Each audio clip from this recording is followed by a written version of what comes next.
আজকে আমি খোদার কসম করে বলতে পারি, বিশ্বের মুসলমান যে যেখানে আছে, যদি পৃথিবীর কোনো জায়গায় কোনো মুসলমান নির্যাতিত হয়, নির্যাতনের প্রতিবাদে যদি মুসলমান বুক টান করে শুধু একটি কথা বলে, আমরা মুসলিম উম্মাহ, গোটা পৃথিবীর মুসলমান এক দেহ এক মন, পৃথিবীর যে কোনো জায়গায় মুসলমান আক্রান্ত হবে, বিশ্বের সমস্ত মুসলমানের অন্তরে ব্যথা লাগবে। সেই ব্যক্তি কোনো রাষ্ট্রপ্রধান হোক আর গ্রামের সমাজ একজন নিঃস্ব মুসলমান হোক, প্রত্যেকটা মুসলমানের অন্তরে যেদিন ব্যথা লাগবে, মুসলমান বুক টান করে যখন বলবেন আমরা মুসলিম উম্মাহ, কোন মুসলমানের গায়ে আঘাত করা যাবে না। পৃথিবীর কোন বাতিল শক্তির বাবার শক্তি নাই মুসলমানের উপর। বর্তমান পৃথিবীতে মুসলমানের সংখ্যা 200 কোটি।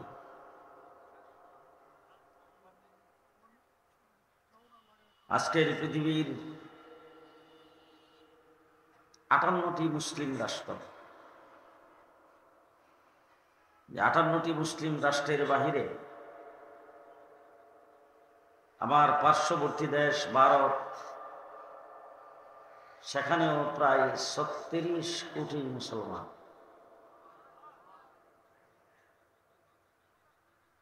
আজকের পৃথিবীর সফরিন পাওয়ার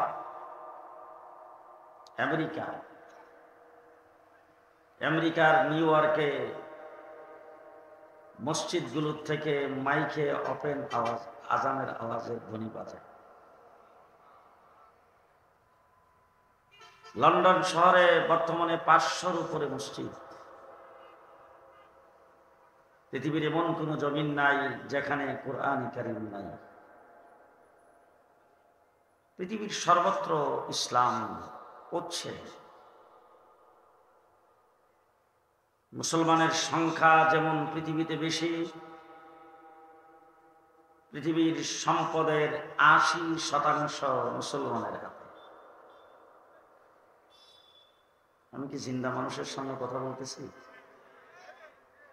আপনারা সবাই জিন্দা? কবরস্থানে কথা বলতেছি না তো?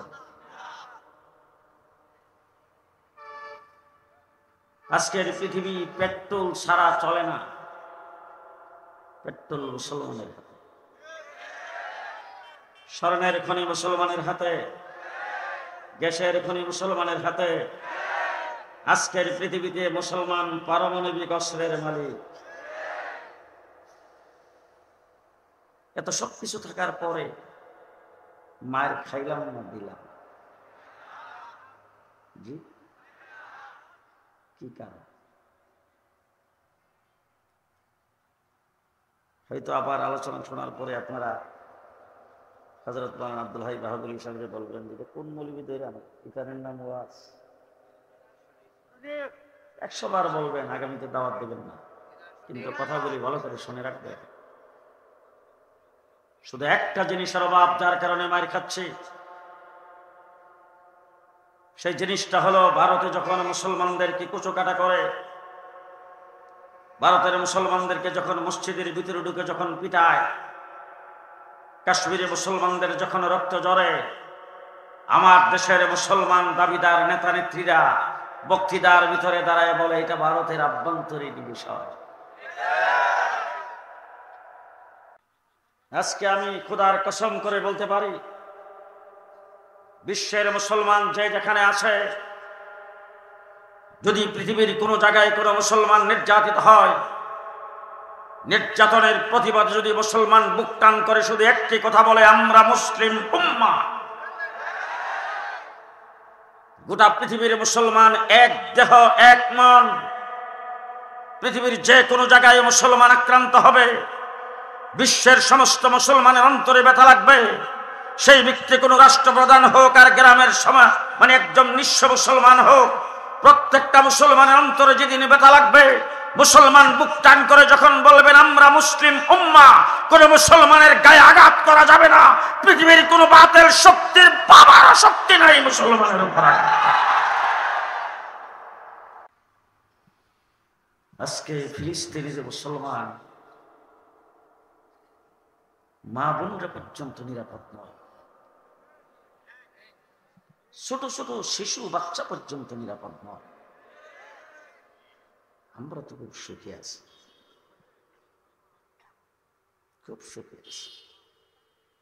বক্তৃতা দ্বারাই আমাদের দেশের এক একজন বলেন, এই দেশ শাহজালালের দেশ, এই দেশ শাহপুরানের দেশ, এই দেশ অলিয়া উলিয়ার দেশ, এই দেশের মাটির নিচে হাজারো অলিয়া উলিয়া শুয়ে আছেন। আমি এখন আপনাদের জিজ্ঞেস করতে চাই, ফিলিস্তিনের মাটিতে কে শুয়ে আছে? কে শুয়ে আছে? হাজার হাজার নবী ফিলিস্তিনের মাটির নিচে শুয়ে আছে। আমার দেশে জন্মগ্রহণ করেছেন শেখে গহরপুরি, আমার দেশে জন্মগ্রহণ করেছেন শেখে কাতিয়া, আমার দেশে জন্মগ্রহণ করেছেন শেখে ইমামবাড়ি, আমার দেশে জন্মগ্রহণ করেছেন হবিগঞ্জের মহাদ্দেশ। ফিলিস্তিনের জমিনে ৭০,০০০ নবী জন্মগ্রহণ করেছেন। সেখানকার মুসলমানদের যদি এই অবস্থা হয়, আমাদের ৩ দিক কারা? কারা? যারা আমার বাবরি মসজিদকে ভেঙে মাটির সাথে মিশে রাম মন্দির নির্মাণ করেছে,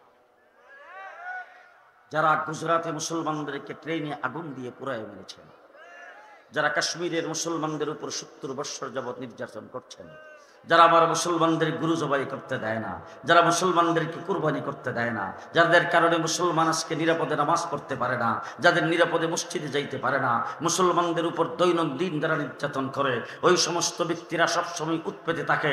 বাংলাদেশের মুসলমান বাবরি মসজিদ ধ্বংস হলে, বাংলাদেশের মুসলমান যখন শাইখুল হাদিসের নেতৃত্বে লং মার্চ করে, এদেশের মুসলমানরা যখন কাশ্মীরে নির্যাতিত হয়, তখন এদেশের মুসলমান যখন রাস্তায় নেমে আসে, এই জন্যে এই তাদের বেষ্টনীর ভিতরে এই দেশটা যদি মুসলমান থাকে তাইলে তাদের নিরাপত্তার সমস্যা। এই জন্য এই দেশ থেকে ইসলামকে বিদায় করতে হবে। চতুর্মুখী ষড়যন্ত্র শুরু হয়েছে। আজকে এই জায়গার মধ্যে বসে কত শান্তিতে ইসলামের সম্মেলনে ওয়াজ শুনছেন। আমি এসি গাড়িতে দিয়ে আপনাদের এখানে আগমন করেছি, কত শান্তি। আসার পরে কত মানুষ আমার সম্পর্কে স্লোগান দিয়েছে, এসটিজি উঠছি, কত বাহবা দিয়েছেন। আপনারা কত শান্তিতে এখানে বসে ওয়াজ শুনছেন। ইসলাম কিন্তু এতে শান্তিতে আসেন। ইসলামের নবী মুহাম্মদ রাসূলুল্লাহ সাল্লাল্লাহু আলাইহি ওয়াসাল্লাম অন্যান্য নবীদের মতোই তো আমাদের নবী। বেশ কম আছে, বেশ কম, সামান্য একটু। যত নবী আল্লাহ দুনিয়াতে পাঠাইছে, সমস্ত নবীকে নির্দিষ্ট একটা এলাকার জন্য পাঠাইছে, নির্দিষ্ট সময়ের জন্য পাঠাইছে, নির্দিষ্ট জাতি গোষ্ঠীর জন্য পাঠাইছে। হযরত ঈসা আলাইহিস সালাম বনী ইসরাইলের নবী, হযরত মূসা আলাইহিস সালাম বনী ইসরাইলের নবী। বনী ইসরাইল আল্লাহ পাক ৭০,০০০ নবী প্রেরণ করেছেন শুধু তাদের একটা জাতি গোষ্ঠীর জন্য। আজকে যদি তালাশ করেন তাইলে নবীদের ইতিহাস তালাশ করলে দেখবেন কাউকে নির্দিষ্ট সময়ের জন্য পাঠাইছে। হযরত নূহ আলাইহিস সালাম ৯৫০ বৎসরের জন্য নবী। এরকমভাবে অতীতে নবী আসছে নির্ধারিত টাইমের জন্য নবী, নির্দিষ্ট এলাকার জন্য নবী। তুমি এই এলাকার নবী, তুমি এই এলাকার নবী, তুমি এই এলাকার নবী। আমার আপনার নবী মুহাম্মদ রাসূলুল্লাহ সাল্লাল্লাহু আলাইহি ওয়াসাল্লাম হবিগঞ্জের নবী, সিলেটের, বাংলাদেশের। আমার নবীর এরিয়া কত? জি, আমার নবী কতদিনের জন্য নবী? বেশ কমটা ভালো করে বুঝবেন আমরা কোন নবীর উম্মত, বেশ কমটা ভালো করে বুঝবেন। আমার নবী কত দিনের জন্য নবী, আমার নবী কোন জাতির জন্য নবী, আমার নবী কোন এলাকার জন্য নবী। পরিষ্কার ভাষায় বলতে চাই, অতীতের নবী তো এলাকার জন্য আসছে, অতীতের নবী তো সময়ের জন্য আসছে, অতীতের নবী তো নির্দিষ্ট জাতি গোষ্ঠীর জন্য আসছে। আর আমার নবীকে আল্লাহ তাবারক ওয়া তাআলা দুনিয়াতে প্রেরণ করেছেন। আমার আল্লাহ পাক বলছেন, আমি রব্বুল আলামিন, ও আমার হাবিব আপনি হলেন রাহমাতুল লিল আলামিন। আমি আল্লাহ পাকের এরিয়া যদ্দূর, আপনার নবুয়তির এরিয়া তদ্দূর। সুবহানাল্লাহ, একটু জোরে কইলে মেরে নিতে সমস্ত। আমার রাসূল সাল্লাল্লাহু আলাইহি ওয়াসাল্লাম সম্পর্কে আল্লাহ বলছেন, ও আমার হাবিব আমি যতদিনের জন্য আল্লাহ, আপনি এতদিনের জন্য নবী। আল্লাহ বোধহয় 2041 পর্যন্ত। আল্লাহ কতদিনের জন্য? আল্লাহর সময় যেমন আনলিমিটেড, আমার নবীর নবুয়তের সময় আনলিমিটেড। জি জি, আরে মুহাম্মদুর রাসূলুল্লাহ সাল্লাল্লাহু আলাইহি ওয়াসাল্লাম নবী। আজকে যদি আদম আলাইহিস সালাম সম্পর্কে আলোচনা করতে চান, তাহলে আদম আলাইহিস সালামের মাটিতে আল্লাহ কোথা থেকে উঠাইছিল, আল্লাহ পাক লাশটা কোথায় তৈরি করেছেন, এরপরে রুদ্রে কোথায় শুকাইছেন, এরপরে আল্লাহ পাক আদম আলাইহিস সালামকে কোথায় নিয়ে গেছেন, রূহটা কোথায় দিয়েছেন, জান্নাতের ভিতরে কোথায় রাখছেন, এরপর হাওয়া আলাইহিস সালামকে কেমনে তৈরি করেছেন, ইতিহাস কিন্তু ওখান থেকে শুরু হবে। আর আমার নবীর ইতিহাস যদি আলোচনা করতে চান, পৃথিবী সৃষ্টির হাজার বৎসর থেকে আগের থেকে শুরু হবে। হযরত মুহাম্মদুর রাসূলুল্লাহ সাল্লাল্লাহু আলাইহি সাল্লামের নবী, অন্যান্য নবী ও নবী বেশ কমটা কুদ্দুর ভালো করে বুঝেন। হযরত আদম আলাইহিস সালামকে তৈরি করে আল্লাহ পাক আরশের নিচে রাখছে।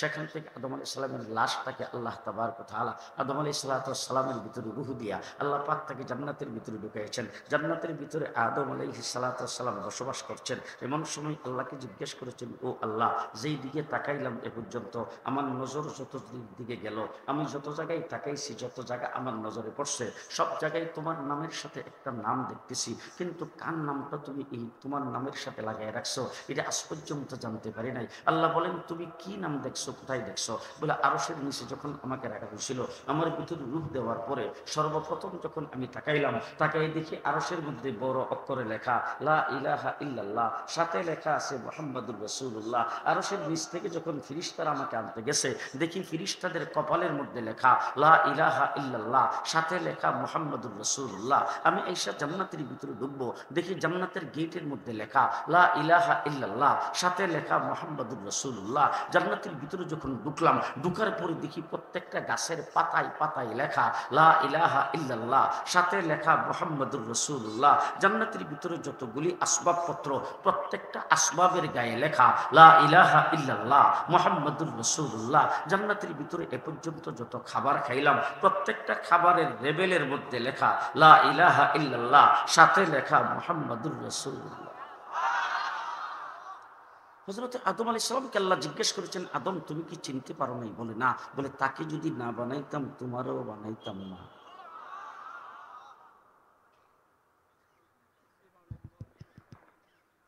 তাকে যদি না বানাইতাম তোমারও বানাইতাম না। ও আদম, তাকে বানাইছি বলেই তোমারে বানাইছি। কথা আসতে করেন, সুবহানাল্লাহ, আসতে। একজন সাহাবী রাসূলকে জিজ্ঞেস করেছেন, হুজুর, আপনি নবী হইলেন কবে?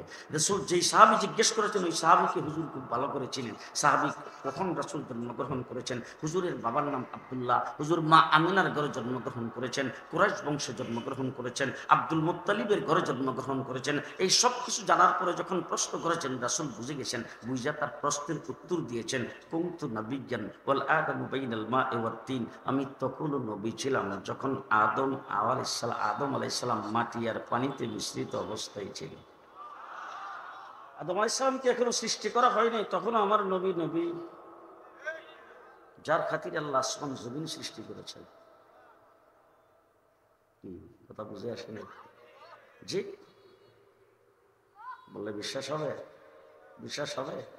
আমার নবী যদি পৃথিবীতে না আইতো, মৌলানা আব্দুল হাই বাহুবলী হইতো না। আমার নবী পৃথিবীতে না আসলে জুনায়েদ আল হাবিবের জন্ম হতো না। আমার নবী পৃথিবীতে না আসলে হবিগঞ্জের মুহাদ্দিস সাহেব কিন্তু আসতো না। আমার নবী পৃথিবীতে না আসলে নুরুল ইসলাম অলিপুরীর জন্ম হতো না। আমার নবী যদি পৃথিবীতে না আসতো, বঙ্গবন্ধু নামে কোনো লিডার হতো না। আমার নবী পৃথিবীতে না আসলে ৭১ মুক্তিযুদ্ধ হতো না। আমার নবী যদি পৃথিবীতে না আসতো, বাংলাদেশ নামে কোনো দেশ হতো না। আমার নবী পৃথিবীতে না আসলে হবিগঞ্জ নামে কোনো জেলা হতো না। আমার নবী পৃথিবীতে না আসলে সিলেট নামে কোনো বিভাগ হতো না। আমার নবী পৃথিবীতে না আসলে পদ্মা ব্রিজ হতো না, কর্ণফুলী ট্যানেল হতো না।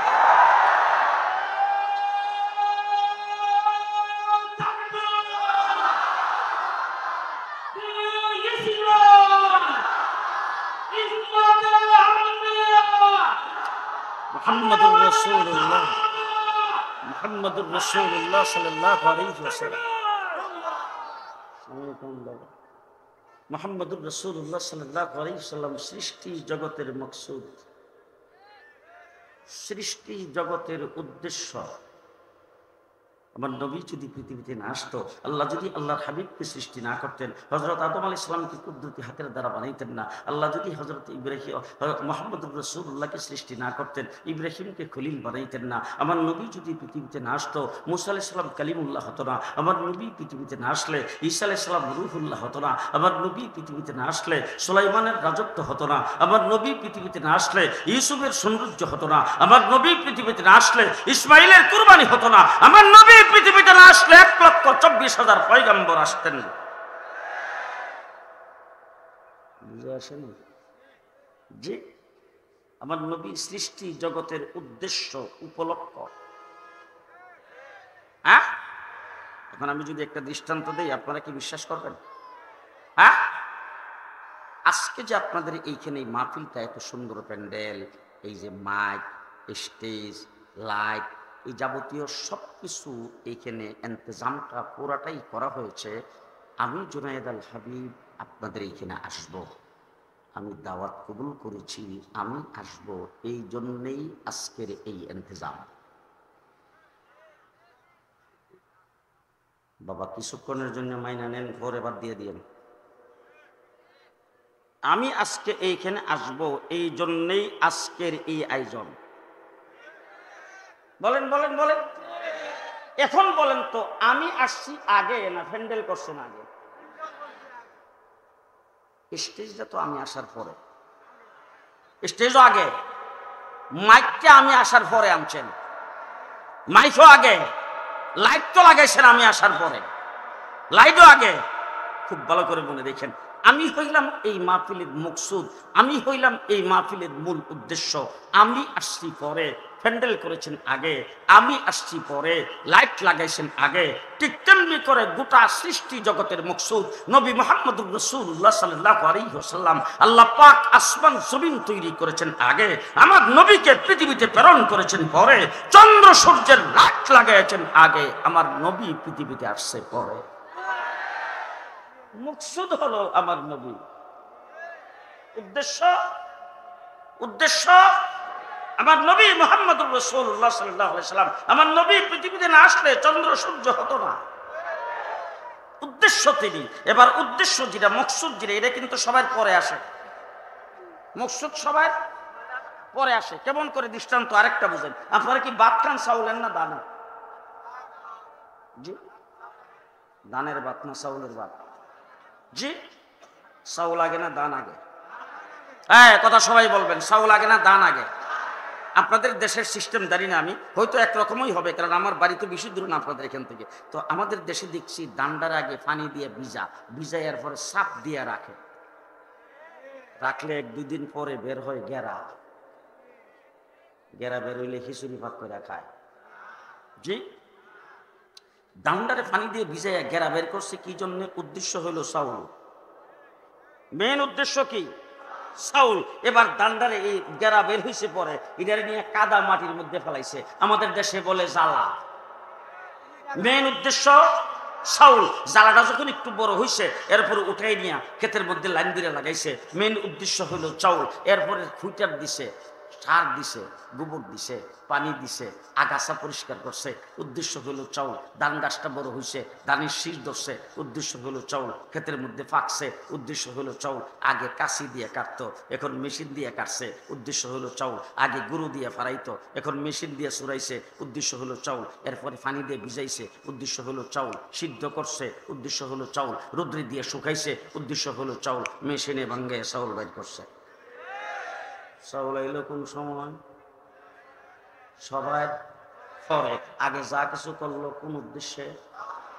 জি, চাউলের উদ্দেশ্যে। ঠিক তেমনি করে তামাম পৃথিবীর যাবতীয় সবকিছু আল্লাহ পাক সৃষ্টি করেছেন মুহাম্মদুর রাসূলুল্লাহ সাল্লাল্লাহু আলাইহি ওয়াসাল্লামের উদ্দেশ্যে। হযরত আদম থেকে নবী পাঠাইতে শুরু করেছেন, উদ্দেশ্য হলো হযরত আদম আলাইহিস সালামকে দুনিয়াতে পাঠাইছেন, উদ্দেশ্য হলো আমার নবী মুহাম্মদুর রাসূলুল্লাহ ইব্রাহিমকে খলিল বানাইছেন, উদ্দেশ্য নবী মুহাম্মদুর রাসূলুল্লাহ নূহ আলাইহিস সালামকে কিস্তিতে উঠাইছেন, উদ্দেশ্য নবী মুহাম্মদুর রাসূলুল্লাহ মুসা আলাইহিস সালামকে তাওরীত কিতাব দিয়েছেন, উদ্দেশ্য নবী মুহাম্মদুর রাসূলুল্লাহ ঈসা আলাইহিস সালামকে বিনা বাপে মায়ের কোলে জন্ম দিয়েছেন, উদ্দেশ্য নবী মুহাম্মদুর রাসূলুল্লাহ ইব্রাহিমকে নমরুদের আগুন থেকে বাঁচাইছে, উদ্দেশ্য নবী মুহাম্মদুর রাসূলুল্লাহ ইসমাঈলকে কুরবানি করেছেন, উদ্দেশ্য নবী মুহাম্মদুর রাসূলুল্লাহ ইব্রাহিম আর ইসমাঈলের দ্বারা বাইতুল্লাহ শরীফ তৈরি করেছেন, উদ্দেশ্য নবী মুহাম্মদুর রাসূলুল্লাহ।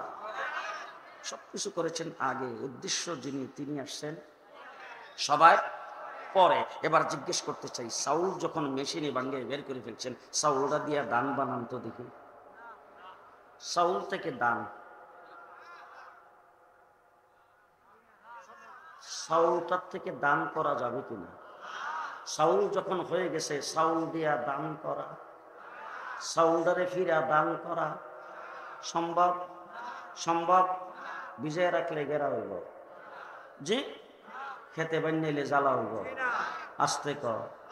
হ্যাঁ, খুব ভালো করে বুঝেন, চাউল হলো মূল উদ্দেশ্য। চাউল হয়ে যাওয়ার পরে এই চাউলের দ্বারা যেমন দান করা যায় না, ঠিক তেমনি করে সৃষ্টির উদ্দেশ্য নবী মুহাম্মদুর রাসূলুল্লাহ, নবী মুহাম্মদ পৃথিবীতে আগমনের পরে নতুন কোন নবী হওয়া যায় না। কথা কি বুঝে আসতেছে? কথা কি বুঝে আসতেছে? চাউল হলো মূল উদ্দেশ্য। চাউল হয়ে যাওয়ার পরে চাউল দিয়ে যেমন দান করা যায় না, চাউল ভিজায় রাখলে যেমন গেরা হবে না, আমার নবী হলো সৃষ্টি জগতের উদ্দেশ্য। আমার নবী পৃথিবীতে আগমনের পরে নতুন কোন নবী পৃথিবীতে হবে না। কথা বুঝে আসছে? এবার 2 নম্বরে জিজ্ঞেস করতে চাই, চাউল যখন হয়ে গেছে, চাউল দিয়ে কি ভাত পাক করা সম্ভব? খিচুড়ি মনে হয় সম্ভব না। খিচুড়িও সম্ভব, পোলাও, বিরিয়ানি, কাচ্চি, হ্যাঁ, তেহারি, গুড়ি কোটা, ছাতু করা, পিঠা বানানো, খিচুড়ি পাক করা, পায়েস, ফেন্নি, সম্ভব? সম্ভব? জোরে বলেন সম্ভব। ঠিক তেমনি করে ভালো করে বুঝালেন, চাউল হয়ে গেছে, চাউলের দ্বারা দান করা সম্ভব নয়। চাউল হয়ে যাওয়ার পরে চাউল দিয়া যেমন ভাত পাক করা সম্ভব, ঠিক তেমনি করে আমার নবী পৃথিবীতে আগমনের পরে নতুন কোন নবী হওয়া সম্ভব নয়। চাউল দিয়া যেমন ভাত পাক করা সম্ভব, আমার নবী আগমনের পরে নবুয়তি এলেন থেকে হবিগঞ্জের মুহাদ্দিস হওয়া সম্ভব। নবী হওয়া সম্ভব। চাউল দিয়ে যেমন খিচুড়ি পাক করা সম্ভব, আমার নবীর নবুয়তে এলেন থেকে নুরুল ইসলাম অলিপুরি হওয়া সম্ভব। চাউল দিয়ে যেমন ভাত পাক করা সম্ভব, আমার নবীর নবুয়তে এলেন থেকে সেইখে গহরপুরি হওয়া সম্ভব। আমার নবীর নবুয়তে এলেন থেকে সেইখে বরনবী হওয়া সম্ভব। নবী হওয়া, অলি হওয়া সম্ভব, গাউস হওয়া সম্ভব, কুতুব হওয়া সম্ভব, আল্লাহওয়ালা হওয়া সম্ভব, মুফতি হওয়া সম্ভব, মুহাদ্দিস হওয়া সম্ভব, মুফাসসির হওয়া সম্ভব, ফকিহ হওয়া সম্ভব। নবী হওয়া সম্ভব না। আমার নবী সৃষ্টির উদ্দেশ্য, সেই নবী পৃথিবীতে আসছেন যার খাতিরে আসমান জমিন তৈরি। তিনি যখন রাস্তা দিয়ে হাঁটতেন তখন তার পায়ের নিচে কাটা বিছানো হতো। এত সহজে ইসলাম পাইছেন? আহা, আমার নবী তাইফের জমিনে গেছে, সেখানে রাসূলকে রক্তাক্ত করা হয়েছে, চতুর্দিক দিয়ে বৃষ্টির মতো পাথরের আঘাত আসছে রাসূলের শরীরের উপরে। হুজুর ক্ষত বিক্ষত হয়ে গেছেন। আমার নবী রাস্তা দিয়ে যখন হাঁটতো তখন ময়লাগুলি এনে রাসূলের মাথায় ঢেলে দিত। আজকে কত আরামে, দিব্য আরামে মসজিদের ভিতরে এসি লাগানো হয়েছে, এখানে কত আরামে নামাজ পড়ে। আমার নবী হেরামে সেজদায় গেছে, হুজুরের উটের, হুজুরের মাথার উপরে, হুজুরের গাড়ির উপরে, পিঠের উপরে উটের পচা নারী বুড়ি এনে রেখে দিয়েছে। হযরতে বেলালকে পিটাইতে পিটাইতে তাকে উত্তপ্ত বালির মধ্যে শেষরানো হয়েছে। হযরতে বেলালকে তার বুকের উপর পাথর চাপা দিয়ে রাখা হয়েছে। হযরতে আবু বকর সিদ্দিককে পিটাইতে পিটাইতে নাকের হাড্ডি ভেঙে দেওয়া হয়েছে। হযরতে আবু বকর সিদ্দিক রক্তক্ষরণের কারণে 3 দিন পর্যন্ত বেহুশ ছিলেন। 13টা বছর পর্যন্ত রাসূল নির্যাতিত হয়ে তারপরে রাসূল হিজরত করে মদিনায় গেছেন। সেখানে যাওয়ার পরে সাহাবায়ে কেরাম, মক্কা থেকে যারা হিজরত করে গেছেন তারা হলেন মুহাজির। এই মুহাজির সাহাবায়ে কেরামের বাড়ি নাই, ঘর নাই, তাদের বিবি বাচ্চা সব মক্কায় রয়ে গেছে, মাল সম্পদ মক্কায় রয়ে গেছে, ব্যবসা প্রতিষ্ঠান মক্কায় রয়ে গেছে, সেইগুলি তারা গজব করে রেখেছেন, সেইগুলিকে দেয় নাই। এই সমস্ত মানুষের উপর নির্যাতন চলছে। এত বড় নির্যাতিত হয়ে সাহাবায়ে কেরাম মদিনায় যাইয়া একজন সাহাবী আরেকজন সাহাবীর সঙ্গে, একজন সাহাবী একজন মুহাজির মক্কা থেকে আসছে, আরেকজন আনসার যিনি মদিনার সাহাবী, তার সঙ্গে ভাই ভাই হয়ে থাকতে শুরু করেছেন। সেই জায়গায় আবু জাহেল 1000 সৈন্য নিয়ে মদিনায় আক্রমণ করার জন্য গিয়েছেন। 1000 সৈন্য নিয়ে মদিনায় আক্রমণ করার জন্য গিয়েছে। যখন আক্রমণ করার জন্য গেছে, আল্লাহ রাসূল আল্লাহকে ডাক দিয়ে বলছেন, ও আল্লাহ, মদিনায় আসছি 13টা বছর পর্যন্ত নির্যাতিত হয়ে জীর্ণ শীর্ণ সাহাবায়ে কেরাম, রমজান শরীফের মাস, শেষ রাত্রে সেহরি পেট ভরে খাওয়ার মতো অবস্থা নাই। এই অবস্থায় আবু জেহেল আসছেন 1000-এর বাহিনী নিয়ে মদিনাতে আক্রমণ করার জন্য। আমাকে মদিনাতেও শান্তিতে থাকতে দেবে না। আমার আল্লাহ পাক ডাক দিয়ে বলেন, ও হাবিব, 13টা বছর পর্যন্ত প্রতিবাদ করেন নাই, প্রতিরোধ করেন নাই, 13টা বছর পর্যন্ত নির্যাতিত হয়েছেন, কোন প্রকার প্রতিরোধ করতে পারেন নাই। আজকে মদিনায় আসছেন, কম সংখ্যক হোক, সংখ্যায় যাই হোক, আবু জেহেলকে আর সারা যাবে না, প্রতিরোধ করতে হবে। রাসূলুল্লাহ সাল্লাল্লাহু আলাইহি ওয়াসাল্লাম সাহাবায়ে কেরামের সামনে ঘোষণা দিয়েছেন। আজকে আশিক রাসূল ভালো করে শুনুন, সাহাবায়ে কেরামের সামনে ঘোষণা দিয়েছেন, ও সাহাবীরা, আল্লাহ পাক অনুমতি দিয়েছেন প্রতিরোধ করার জন্য, প্রতিবাদ করার জন্য মাঠে নামতে হবে। আবু জেহেলকে মদিনায় আক্রমণ করতে দেওয়া যাবে না, যুদ্ধ করতে হবে। সাহাবায়ে কেরাম সবাই মিলে লাফাইতে শুরু করেছেন, যুদ্ধের ময়দানে যাবে। সাহাবায়ে কেরামকে নিয়ে আল্লাহর হাবিব বসছেন। বসার পরে সাহাবীরা কি বলছে শোনেন। হযরত মূসা আলাইহিস সালাম বলছেন, ও আমার উম্মতেরা, ফেরাউনের সাথে যুদ্ধ করা লাগবে। মূসা আলাইহিস সালামের উম্মত মূসা আলাইহিস সালামকে ডাক দিয়ে বলে, মূসা, যদি ফেরাউনের সাথে যুদ্ধ করা লাগে, তুমি আর তোমার আল্লাহ কইরো, আমরা নাই। কি বলছেন? ও মূসা, ফেরাউনের সাথে যুদ্ধ করা লাগলে তুমি আর তোমার আল্লাহ কইরো, আমরা নাই। আমার নবীর উম্মত, পেটে ভাত নাই, পরনে কাপড় নাই, চমৎকাই ফেলে দিয়ে আসছে, সহায় সম্পত্তি নাই, কিচ্ছু নাই, নিঃস্ব। কিন্তু আমার রাসূলের সামনে দাঁড়ায় বলছেন, ও আল্লাহর হাবিব, মূসা আলাইহিস সালামের উম্মত বলেছেন, যুদ্ধ করা লাগলে তুমি আর তোমার আল্লাহ কইরো, আমরা এইগুলিতে নাই। আমরা আপনার সামনে দাঁড়ায় পরিষ্কার ভাষায় বলে দিলাম, পেটে ভাত না থাকতে পারে, পরনে কাপড় না থাকতে পারে, কিন্তু আমাদের দেহের ভিতরে যতক্ষণ প্রাণ থাকবে, আমরা আপনার সামনে, ডাইনে বামে পেছনে লড়াই করতেই থাকবো, করতেই থাকবো।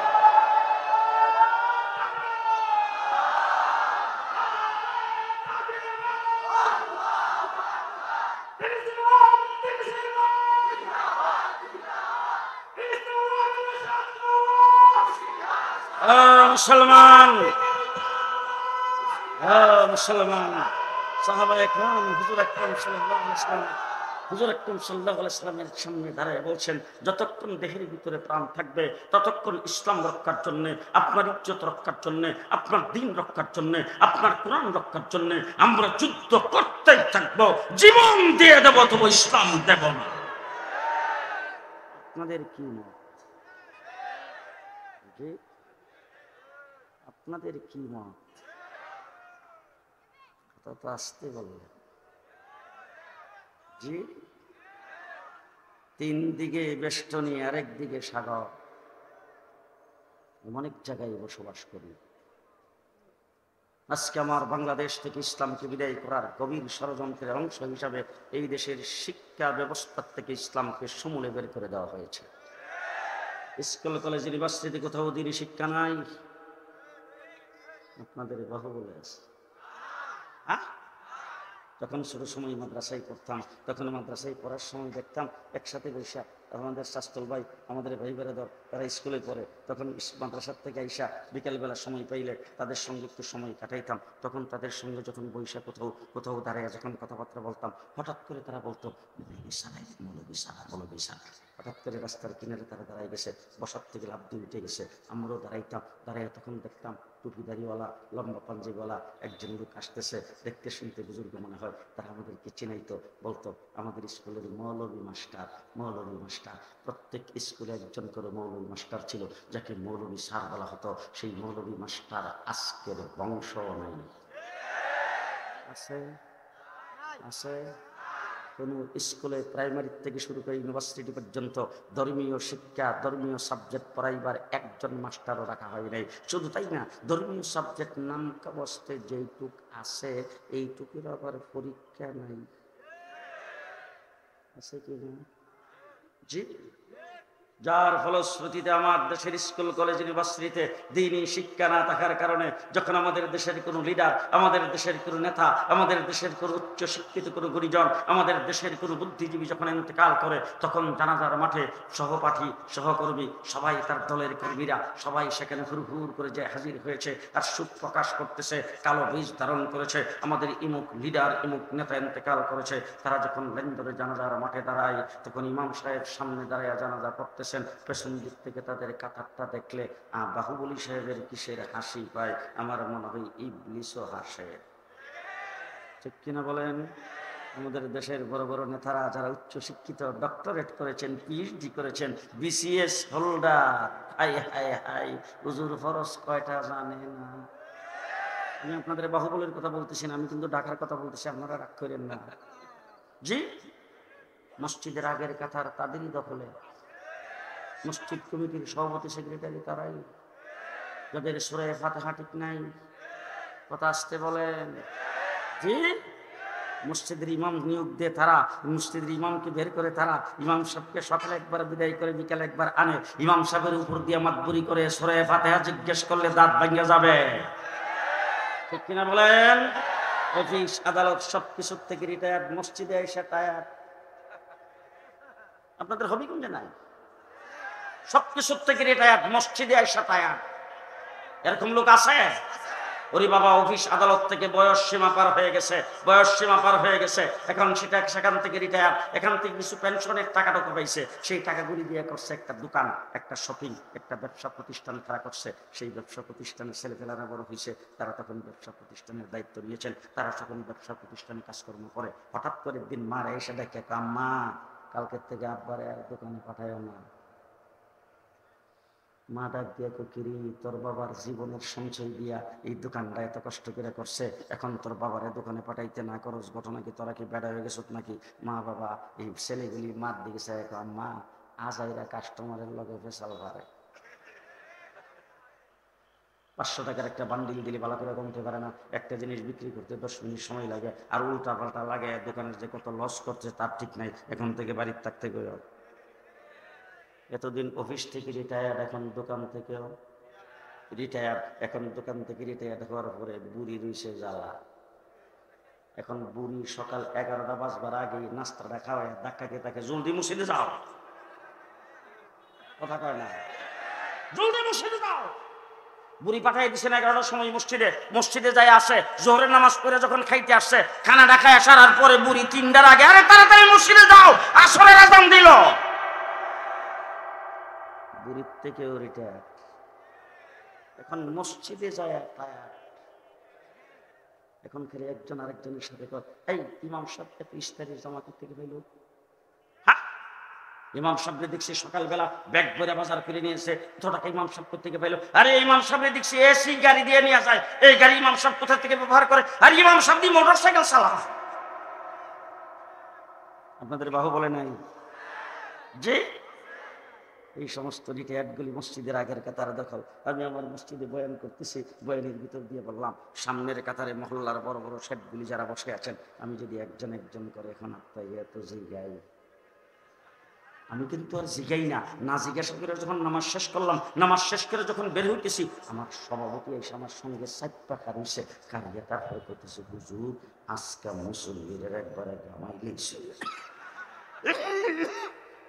আমি সভাপতি সাহেবকে জিজ্ঞেস করলাম, সভাপতি সাহেব বলেন কি, মুসল্লিরা গামাইলাম কেমনি? সভাপতি সাহেব কয়ে, ইয়া আল্লাহ, হুজুর আজকে যেভাবে আঙ্গুল লাড়া দিয়েছিলেন, যদি জিগাইতেন তাইলে কয়জন আর তাইতে পারত।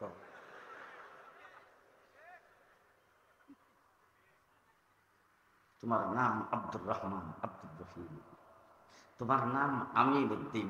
জিজ্ঞেস করে আমিরউদ্দিন নামটা কেন রাখলো? বলে আমার বাপ মা তারা শেখে কাতিয়ার মুরিদ ছিল, পীর সাহেবের নামে আমার নাম রাখছে। আমার বাপ মা শেখে বরনবীর মুরিদ ছিল, এই জন্য আমার নাম লুৎফুর রহমান রাখছে। আরে আল্লাহর ওলিদের নামে তোমার নাম রাখছে। তুমি স্কুল কলেজে লেখাপড়া কইরা এখন উজুর ফরজ কয়টা জানো না, তায়াম্মুমের ফরজ কয়টা জানো না, জানাজার নামাজ পড়তে পারো না, আরে দোয়া কালাম জানো না, নামাজ পর্যন্ত ঠিক মতো পড়তে পারো না। তোমার মা বাবা ইন্তেকাল করলে তার জানাজা তুমি ঠিক মতো দিতে পারো না। তোমার মতো মূর্খ আসমানের নিচে জমিনের উপরে নাই। ঠিক ইসলামকে বিদায় করার সর্বপ্রথম হাতিয়ার শিক্ষা ব্যবস্থা থেকে ইসলামকে বিদায় করে দেওয়া। শুধু তাই না, ইসলামকে বিদায় করছে তাই না, আজকের থেকে কয়েক বছর আগেও আমার দেশের শিক্ষা ব্যবস্থায় ইসলামিক শিক্ষা এমন ছিল। আমার দেশের স্কুল, আমরা যখন মাদ্রাসায় পড়তাম, স্কুলের অনেক ছেলেপেলেরা আমাদের কাছে আসতো বই পুস্তক বোঝার জন্য। সেখানে দেখতাম নবীর জীবনী, মুহাম্মদুর রাসূলুল্লাহ সাল্লাল্লাহু আলাইহি ওয়াসাল্লামের জীবনী, আবু বকর সিদ্দিকের জীবনী, উমর ইবনুল খাত্তাবের জীবনী, খুলাফায়ে রাশিদিনের ইতিহাস, এই সমস্ত বিষয়গুলি ছিল। দোয়া কালাম ছিল, মাসনুন দোয়াগুলি ছিল। আজকে তো এইগুলি কিছুই নাই। 1-2 বছর আগেও ছিল। তোমাদের একজন আরেকজনের সঙ্গে যদি দেখা হয়, কোনো মুরব্বীর সঙ্গে যদি দেখা হয়, সমপাঠীর সাথে যদি দেখা হয়, তোমরা তখন বলবা আসসালামু আলাইকুম। আর আজকের যে শিক্ষা ব্যবস্থা প্রণয়ন করা হয়েছে, সেখানে লেখা হয়েছে গুড মর্নিং।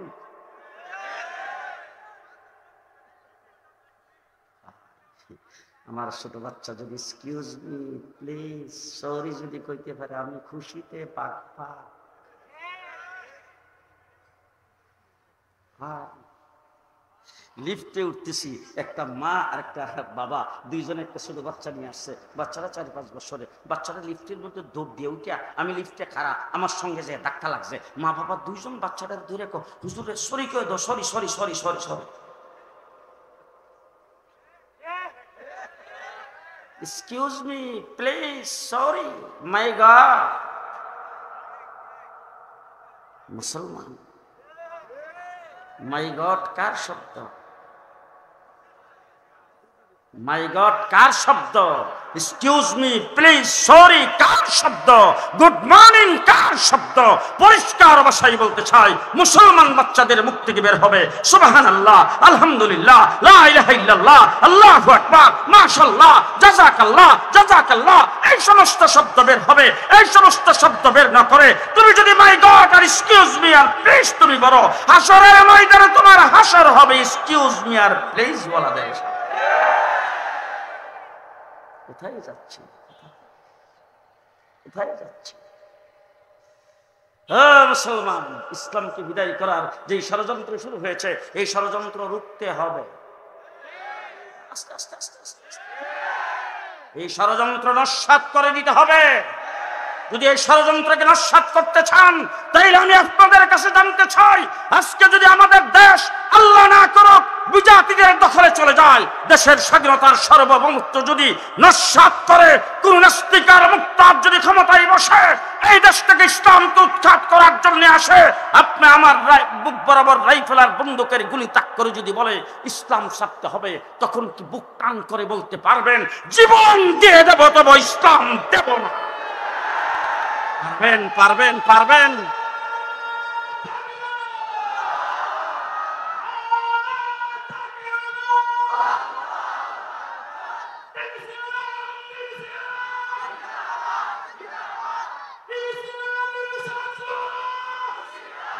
মুসলমান, আমার দেশ যদি আফগানিস্তানের মতো হয়, আমার দেশ যদি ইরাকের মতো হয়, সিরিয়ার মতো হয়, ফিলিস্তিনের মতো হয়, আল্লাহ না করুক, এমন সময় কি বুক টান করে পারবেন যে জীবন দিয়ে দেব তবে ঈমান দেব না? কে কে পারবেন? হাত উঠে দেখান তো। পারবেন সবাই? পারবেন সবাই? দেখা সবাই পারবেন? পারবেন? জীবন দিয়ে দেব, ইসলাম দেব না। কেল্লা কাটায় দেব, ইসলাম দেব না। পারবেন? পারবেন? হাত নামান। 2 নম্বরের কথা বলতে চাই, যদি তাই পারেন তাইলে আরেকটা কাজ করতে হবে। আমরা মুসলমান, আমাদের বাপদাদা মুসলমান ছিল। এই বাহুবলের এই মাহফিল এমনি কিন্তু অনুষ্ঠিত হয় নাই। এই মাহফিল অনুষ্ঠিত হওয়াটা এটা বাহুবলী সাহেবের কৃতিত্ব নয়, বাহুবলী সাহেবের পূর্বপুরুষদের কৃতিত্ব। বাহুবলী সাহেবের অন্তরে সেই কথাটা কেমন আসলো? আজকে এখানকার যুবকরা অন্তরে এই কথাটা কিভাবে আসলো? তারা দেখছে সেইখে বরনবী, তারা দেখছে সেইখে কাতিয়া, তারা দেখছে সেইখে বাগা, তারা দেখছে সেইখে বিয়ামপুরি, তারা দেখছে সেইখে কোরিয়া, সেইখে গহরপুরি, হবিগঞ্জের মুহাদ্দিস, সেইখে ইমামবাড়ি, এই সমস্ত বড় বড় বুজুর্গানে দিন তারা উদ্বুদ্ধ করেছেন মানুষকে ইসলামী সম্মেলন ওয়াজ মাহফিল করার জন্য। আজকের থেকে শত শত বছর আগের থেকে সেই ওয়াজ মাহফিল ইসলামী সম্মেলন চলে আসছে। সেই সংস্কৃতি আমাদের দেশের যুবকদের ভিতরে আসছে। তারা মুসলমানের ঘরের মুসলমান হওয়ার কারণে আজকে যদি আপনার ছেলে মেয়ে স্কুল কলেজে ইউনিভার্সিটিতে পড়ে, তারা যদি মুসলমান হতে না পারে, তাইলে ওয়াজ মাহফিল একদিন থাকবে না। চান আপনার সন্তান মুসলমান হয়ে বেঁচে থাকুক? চান? চান?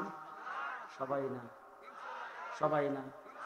আমি কিন্তু আপনাদেরকে এই কথা বলতে চাই না। বাহুবলী সাহেব এইখানকার আলেম, উনি একা থাকার কারণে ওনার সঙ্গে আরো 10 জন যুবককে একত্রিত করে আজকের এই মাহফিল তৈরি করেছেন। আলেম কিন্তু খুব বেশি মানুষ হওয়া লাগবে না, যাকে মাদ্রাসায় যারা পড়তেছে তারা মাদ্রাসায় পড়ুক। আর বাকি আপনার যদি মনে চায় আপনার একটা সন্তানকে হাফেজ বানাবেন, আলেম বানাবেন, 100 বার বানান, ওনার সঙ্গে যোগাযোগ করে তারপরে মাদ্রাসায় ভর্তি করেন। কিন্তু আমাদের দেশে মাদ্রাসায় পড়ে মাত্র 2%, আর 98% কোথায়? জি, শতকরা 92% মুসলমানের সন্তানেরা, 98% যারা স্কুলে পড়ে তাদের জন্য উজু জানা দরকার। ডাইনিবাম একটু তাকায় দেখেন তো, যদি কথা না কই মনে করবেন যে অন্য দলের লোক। তাদের জন্য উজু জানার দরকার। যারা স্কুল কলেজে পড়ে তাদের জন্য গোসলের ফরজ জানা দরকার, পাক না পাক জানা দরকার, হালাল হারাম জানা দরকার। আছে না নাই? কোরআন শরীফ জানা দরকার। আছে না নাই? আপনি আমি যেদিন দুনিয়াতে থাকবো না, তারা যেন আমার জন্য, আপনার জন্য, তারা যেন 3 বার কুল হুয়াল্লাহ শরীফ পড়ে তারপরে আপনার জন্য মাগফিরাতের দোয়া করতে পারে এমন সন্তান আপনি রেখে যাইতে চান? তাহলে আপনার স্কুল কলেজের সন্তানেরা ব্যারিস্টার, ডাক্তার, ইঞ্জিনিয়ার হবে, আপনার ছেলের স্কুলে পড়বে, বড় উচ্চ শিক্ষিত হবে। তাদের জন্য ইসলাম জানা দরকার। আছে না নাই? নামাজ জানা দরকার। আছে না নাই? তাইলে আজকে আমি আপনাদের এই জনসমুদ্রে একটা দাবি জানাইতে চাই, যদি আমার সাথে একমত হন 2 হাত উঁচু করে বলবেন, আমার দেশের কেজি, কিন্ডারগার্টেন, প্রাইমারি থেকে শুরু করে একবারে ইউনিভার্সিটি লেভেল পর্যন্ত প্রত্যেকটা স্তরে দ্বীনি শিক্ষা বাধ্যতামূলক হইতে হবে। কে কে রাজি আছেন হাত তুলে দেখান। রাজি? রাজি? রাজি? কেজি, কিন্ডারগার্টেনে যারা যাবে তারাও দ্বীন শিখবে। আপনার ছেলেটা মক্তবে পড়ে, এই মক্তবের ছেলেটা যদি 40টা হাদিস মুখস্থ শোনাইতে পারে, কিন্ডারগার্টেন যে পড়ে 140 হাদিস মুখস্থ করবে। এই শিক্ষা আমার দেশে থাকা দরকার। আছে না নাই? এখন শরীফ থেকে ব্যক্তিটা হয়ে গেছেন শরীফা। কি শিখাইতে চায় আমাদেরকে? একজন ব্যক্তি পুরুষ হিসেবে জন্মগ্রহণ করে সে যদি হঠাৎ করে দাবি করে বসে, আমি আজকের থেকে মহিলা, আমি আজকে থেকে কি মহিলা, সমাজ থেকে বাধা দিতে পারবে না, তার পরিবার তাকে বাধা দিতে পারবে না, রাষ্ট্র তাকে বাধা দিতে পারবে না, প্রশাসন তাকে বাধা দিতে পারবে না। কেন? তার অধিকার, তার অধিকার। এখন যদি আপনাদের এলাকার কোন একজন সন্ত্রাসী ছেলে ডাক দিয়ে যদি সকালবেলা উঠে বলে, আমি আজকের থেকে কুকুর, রাস্তাঘাটে মানুষকে কামড়াবে, মানুষ কামড় খাইয়ে মনে করবে না আসলে সে কুকুর। কেন? কেন? কেন? এটা তার অধিকার। কথা কয় না, কথা কয় না। এখন আমার প্রাইভেট কারের ড্রাইভার, সে প্রাইভেট কার চালায়, রাস্তাঘাটে ভদ্র যানবাহন প্রাইভেট কার চালাইতেছে, হঠাৎ করে সে যদি একটু তাড়াহুড়া করে, একটু বেল্লাপনা করে রাস্তায় যদি চালায়, ওর দিকে যদি কেউ চক্রাঙ্গায় তাকায়, সে ডাক দিয়া বলবো, আমি মোটর সাইকেল চালাই। মানতে হবে, কারণ এটা তার অধিকার।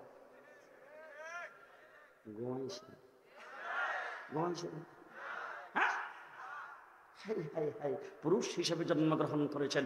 রাসূলুল্লাহ সাল্লাল্লাহু আলাইহি ওয়াসাল্লাম বলছেন, লানতার উপরে যেই পুরুষ মহিলার বেশ ধারণ করে, যেই মহিলা পুরুষের বেশ ধারণ করে। ঠিক না বেঠে?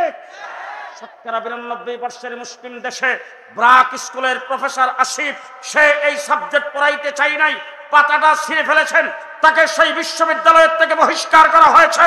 এরপরে আমার দেশের মুরগি সুর শাহরিয়ার কবির বলেছেন, তাকে গ্রেফতার করার জন্য পরিষ্কার ভাষায় বলে যাচ্ছি, তার গায়ে যদি পুলিশ টাচ করে আগুন জ্বালা দেওয়া হবে। আগুন জ্বালা দেওয়া হবে।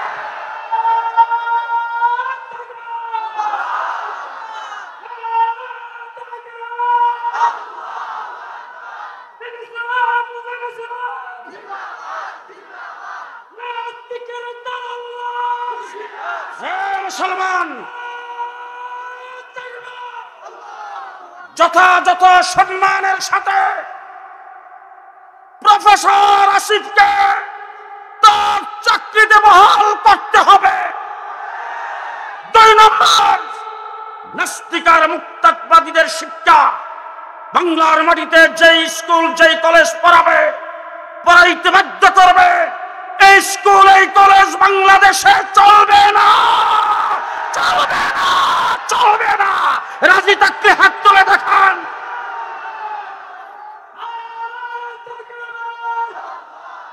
নাসরুম মিনাল্লাহ ফাতহুন করিব ওয়া বাশশিরিল মুমিনিন।